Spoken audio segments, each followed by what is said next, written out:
नमस्कार, मी जगदीश देशमुख. जय महाराष्ट्रमध्ये आपल्या सगळ्यांचं स्वागत. बातम्या पाहूया विस्ताराने. सुरुवातीलाच बातमी नाशिकमधून. नाशिकमध्ये धर्मांतराचं आणखी एक प्रकरण हे उघड झालेलं आहे. तंजीर इनामदारवर लैंगिक छळ आणि बळजबरीनं धर्मांतराचा आरोप केला गेलाय. या प्रकरणी पोलिसांनी त्याला अटक केलेली आहे. पुढील कारवाई पोलिसांची सुरू झाली आहे. विविध ठिकाणी घेऊन जात बळजबरीनं तरुणाला दारू सिगारेट पाजून लैंगिक अत्याचार केल्याचं तपासामध्ये समोर आलंय. या प्रकरणी तंजीर इनामदारवर गुन्हा दाखल झालेला आहे आणि संशयित आरोपींची नावं सुद्धा पुढे येण्याची शक्यता आहे.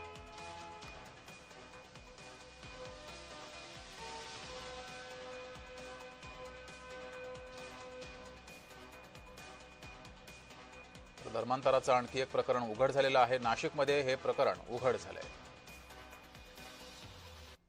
तर नाशिक टीसीएस मधील कॉर्पोरेट जिहादचे आरोपी 2 दिवस कोठडीत राहणार आहेत. आरोपी शफी शेख आणि रझाक मेमन यांच्या एसआयटी कोठडीची मागणी ही मान्य झालेली आहे. त्यामुळे या दोनही आरोपींना कोठडीत ठेवलं जाईल आणि कसून तपास हा सुरू आहे.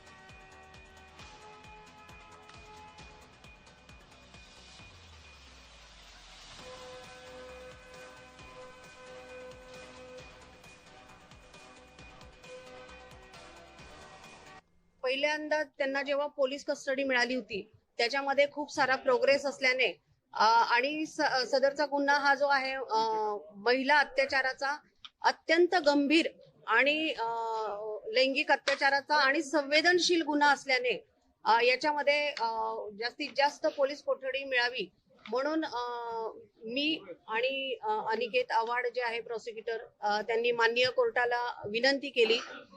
सदर गुन्ह्यामध्ये तपासासाठी एसआयटी स्थापन झालेली आहे. आज 2 आरोपी हजर केले होते. त्यांना माननीय न्यायालयाने आजपर्यंत पोलीस कस्टडी दिली होती. आज पुन्हा पोलीस कस्टडी मागण्यात आली 5 दिवसाची. परंतु कारण एकच दिलं होतं. मागच्या वेळेस कारण हे होतं की आरोपी रजा मेमन याचा मोबाईल जप्त करायचा आहे. एक मुख्य कारण होतं. मग तो मोबाईल मिळाल्यानंतर आज कारण हे आहे की त्या मोबाईलचा पासवर्ड मिळवायचा आहे. तर मग हा प्रश्न पडलाय की मागील 3 दिवसामध्ये जर पोलीस यंत्रणा पासपोर्ट नाही मिळवू शकली तर पासपोर्ट मिळवण्यासाठी पोलीस कस्टडी देणं योग्य नाही. आणि माझ्या माहितीप्रमाणे आम्ही म्हटलो की पोलीस यंत्रणेकडे अतिशय तरबेज अशी सायबर टीम आहे. त्यामुळे एखाद्या व्यक्तीचा मोबाईलचा पासवर्ड न मिळणं म्हणून तपास सांगत थांबणं हे योग्य नाही.